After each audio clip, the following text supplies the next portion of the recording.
Welcome to What Haunts You, a podcast about the stories that haunt our dreams. I'm your host, Carly.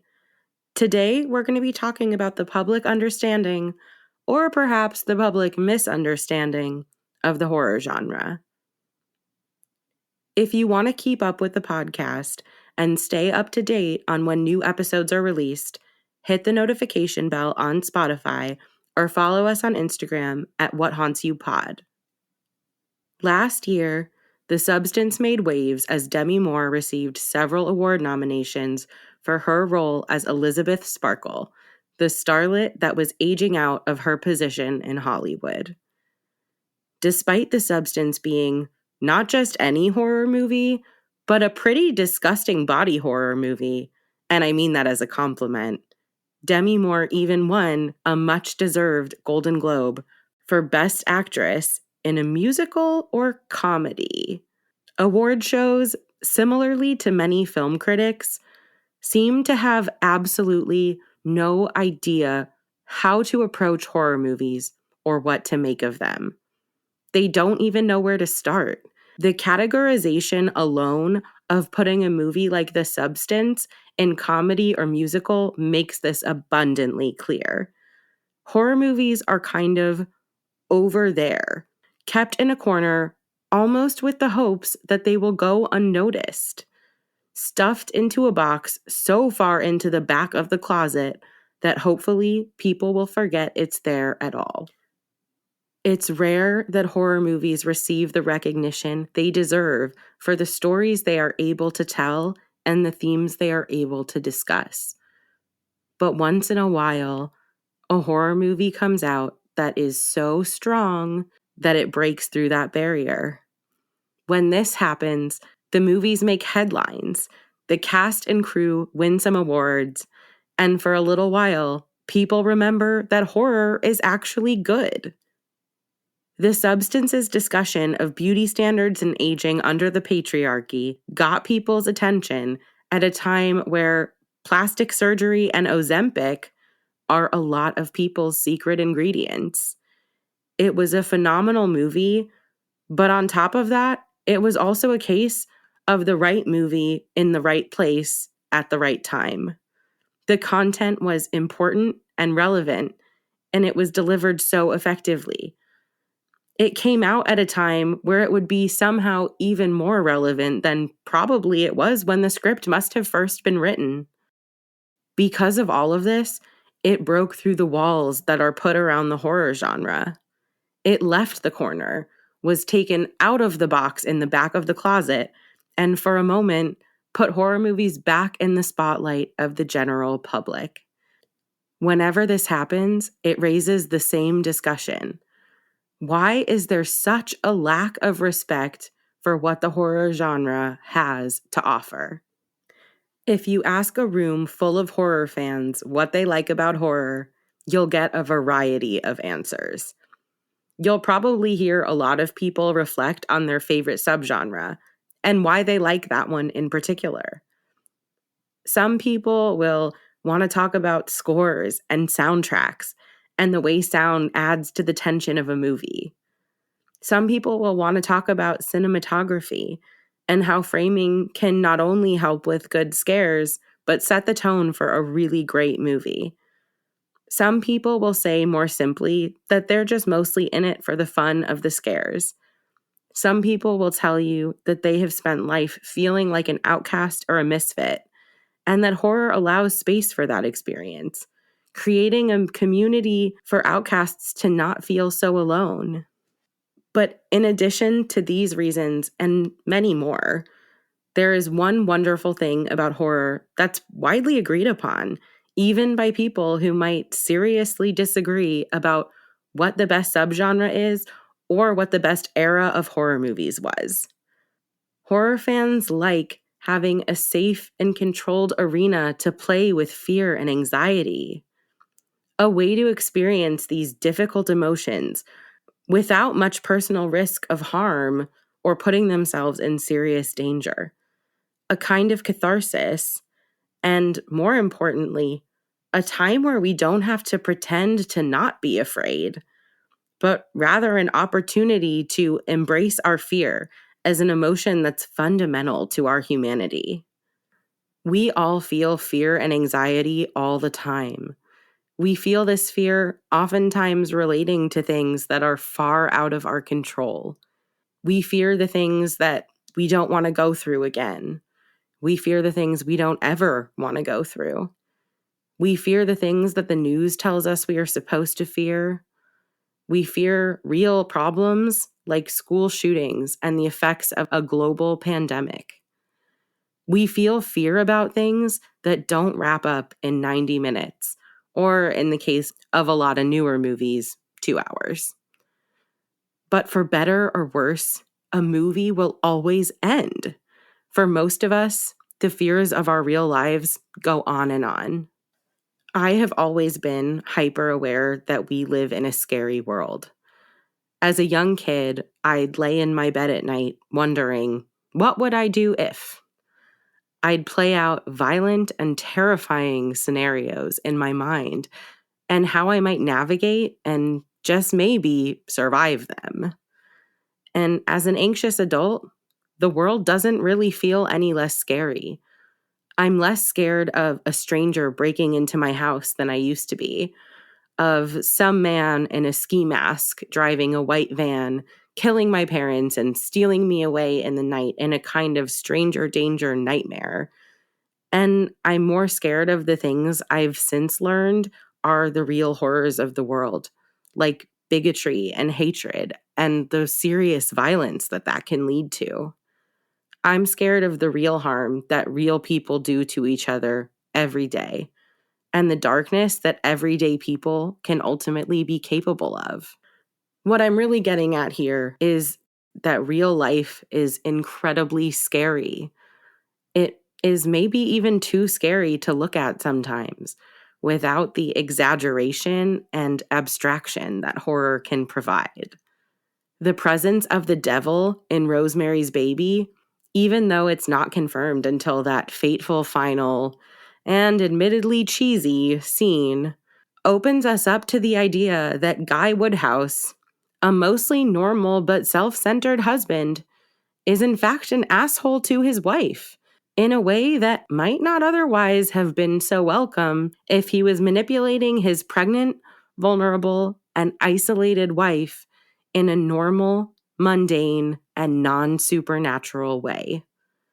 We can't ignore the impact of her lack of autonomy when the devil is in the picture, the same way we could have if it was just a normal lack of autonomy that was typical and expected for women of the time. And that's a movie that is highly sympathetic to its main character, Rosemary, the woman at the center of everything. It wants us to feel her fear, her stress, and her concern for her own life and the life of her unborn child. Her internal world is the only one that matters in the entire story. Despite this being far from unusual for the horror genre, one common complaint about horror made by people who don't quite understand it is that it's misogynistic. Some people even go so far as to say that horror inherently hates women and is disproportionately misogynistic. But I would argue that any misogyny in horror is a product of the misogyny in the rest of the world. What I mean to say is, horror movies are misogynistic because the movie industry is misogynistic. And the movie industry is misogynistic because the society we live in is misogynistic. Horror is actually uniquely interested in the female experience. Horror is actually uniquely interested in the female experience, sporting far more female protagonists than probably any genre other than romantic comedies, and to such an extent that it's even become a central horror trope. The final girl, the main horror archetype, is female. The one who usually survives, the one who is creatively dealing with whatever danger is being faced by everyone, and the one who's usually braver than any of the men in the picture. There's a speech Reese Witherspoon gave about movies that I love, And in it, she criticized the way so many movies present us with female characters asking men, "What are we going to do?" during times of stress or when they're facing a problem, and somehow expect us to take that as believable behavior for women. But in horror, we see women being decisive. We see women solving problems and taking action.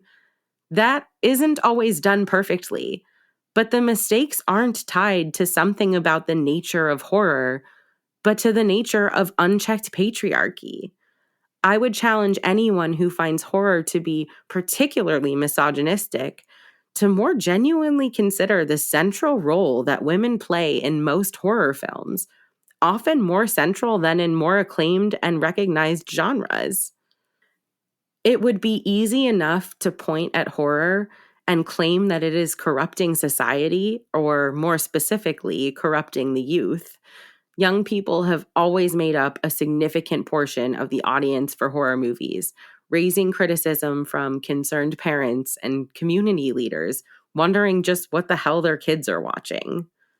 From the Hays Code to the Satanic Panic, there have always been concerns about what is being put on screen and how it might sway the audience, either in their beliefs or in their behavior. When it comes to horror, the graphic content is a pretty common source of criticism and complaint. Some of this is about the frequent use of nudity in horror, but even more of it is about the violence shown on screen. But the fake violence we see on screen is not able to be understood without the context of the real violence we are exposed to today and the violence that people were being exposed to at the time that different movies were created. The Vietnam War was the first highly televised war in history, where people were being exposed to a level of violence and atrocity that they probably couldn't have imagined previously. Rather than seeing the aftermath of a war the way people did with World War II, people were witnessing the violence as it unfolded, watching helplessly from the other side of the world, while they're likely losing loved ones, friends, family members, partners, whether that was losing them literally to the loss of life or losing them to the psychological damage so many returned home with no resources to address it properly or give them any help. It is not a coincidence that the violence in movies also became more extreme around this time. As the violence people witnessed became more and more extreme, the fears that people had grew bigger and bigger. Americans were being inundated with violent imagery, a reminder of the horrors that human beings are capable of. Since horror is an opportunity to vent that fear, it makes a lot of sense that all of this violence was channeled into the horror movies of the time, reaching a new level of violence in movies like Night of the Living Dead, and why Tobe Hooper even claimed that the Texas Chainsaw Massacre was a direct response to the televised footage of the Vietnam War. This is also when we get key figures in the genre like Tom Savini, who witnessed the violence firsthand as a combat photographer and then became the master of practical special effects, focused on trying to make the bodies we see damaged in horror movies mirror the bodies that he saw damaged in combat. I can only imagine that this was his way of processing what he saw, the violence he bore witness to, in a way that was entirely under his own control. He not only created the kind of bloody practical effects that were so prominently featured in horror of the late 70s and into the 80s, but he created a special effects school, leaving a legacy of special effects based on his real experiences that last into the movies being made today. Clearly, we are only able to have the level of violent realism that some horror movies feature because of the real life horrors that people were exposed to. The Vietnam War wasn't the only instance of publicized military violence being associated with an increase in the level of violence in horror movies. In 2004, the same year that evidence of torture committed by American soldiers at Abu Ghraib was aired on CBS, James Wan gifted all of us with the first movie of the Saw franchise, which became increasingly torturous, violent, and gruesome as the franchise went on to spawn a new subgenre called torture porn, which is perhaps the most controversial and the most disparaged subgenre that there is. The intensity of these movies understandably pushed a lot of people even further away from the genre, although personally, I have to admit I'm a fan of a lot of them. This massive increase in gore and violence on screen led to even more stigma against the genre that persists to this day. Society continues to make it clear that horror, despite its more recent successes, is not exactly an accepted or an acceptable genre. Broader audiences have always had ways of doing mental gymnastics to avoid having to say that they like horror movies, or even a horror movie. Horror is so maligned that people even go so far as to recategorize the movies that they think are of a high enough quality to be worth something. People talk about Silence of the Lambs being a brilliant film, but are often insistent that it is a psychological thriller, not a horror movie, despite it being about a serial killer peeling the skin off of women. I could go on all day about thinking that thriller is just a subgenre of horror, but maybe that's a conversation for another time. And as misguided of representation as it was, and as rightfully criticized as it is, it elicits empathy toward the character of serial killer Buffalo Bill, who was violently desperate after being denied gender-affirming care. I'm not here to defend the use of this character, but in the way that horror consistently empathizes with the outsider, we are provided with a truly tragic backstory to the monster of this film. A similar example occurs in a famous movie from the 70s, where a killer, obscured by his surroundings and in all the hubbub of the time of year, targets the young people in town.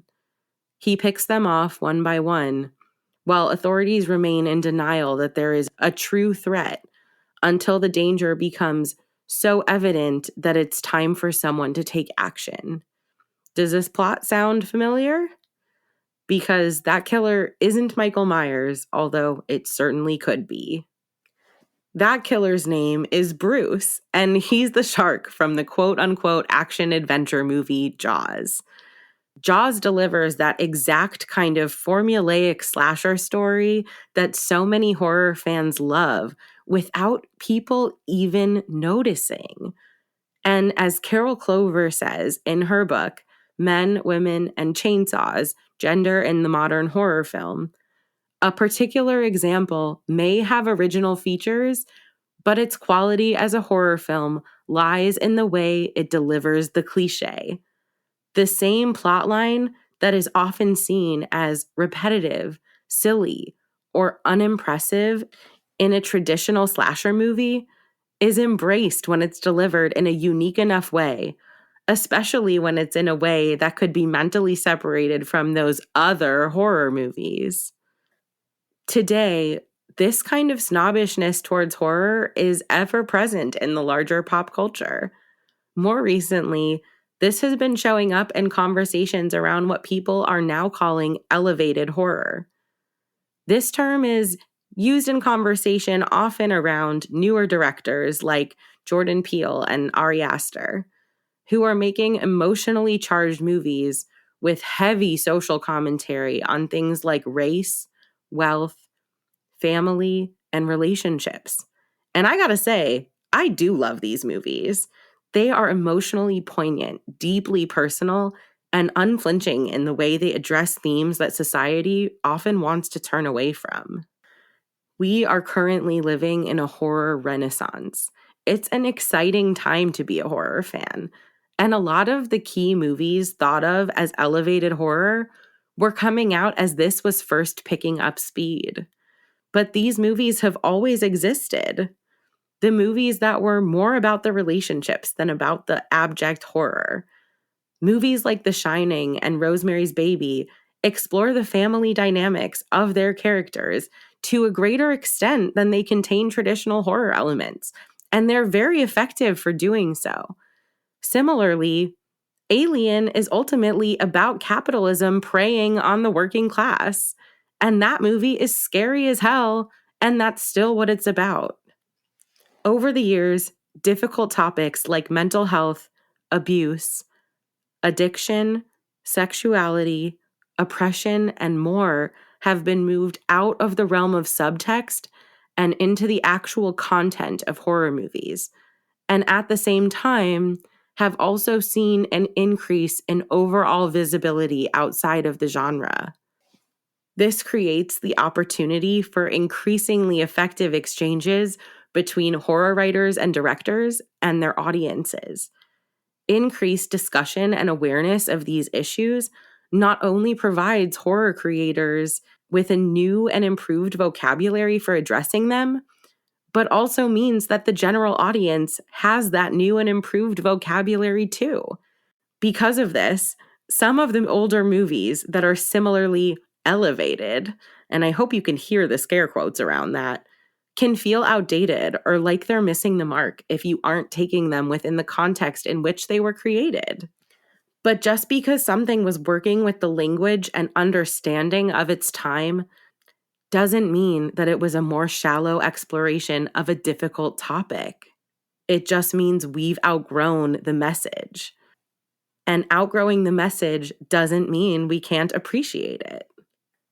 Outside of these quote unquote elevated horror movies, people are also reluctant to see or even accept the presence of any value in horror movies. Director Eli Roth, who isn't among my favorites but did host a wonderful Shudder series called History of Horror, talks about the idea of getting blood in your eyes when you watch a horror movie.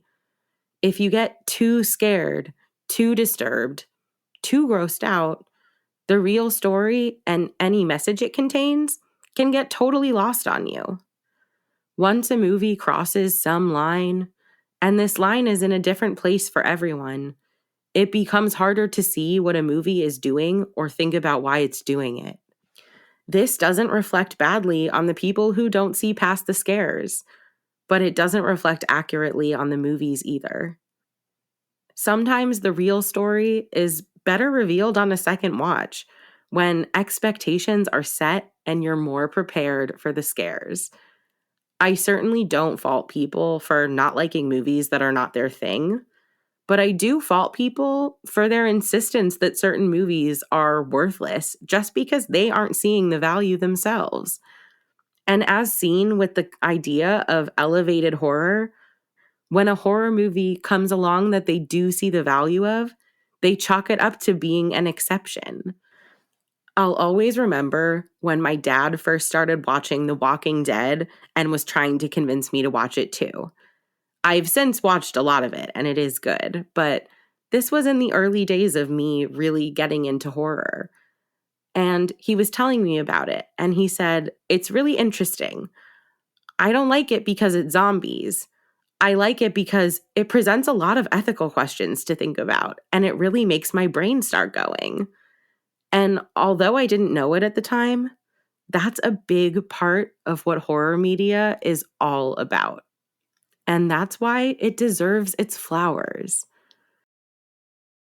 If you want to tell me about your thoughts on why horror gets such a bad name and the weird reputation that it has, follow me on Instagram at What Haunts You Pod. I'd love to hear your thoughts.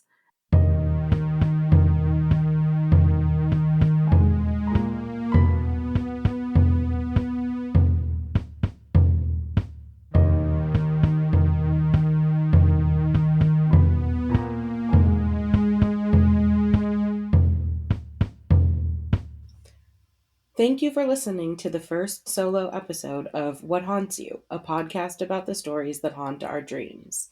Don't forget to check out the podcast on Instagram at What Haunts You Pod to keep an eye out for upcoming episodes. Our next guest episode comes out in just a few weeks, where my friend Kelly and I will be discussing the silent film The Phantom Carriage.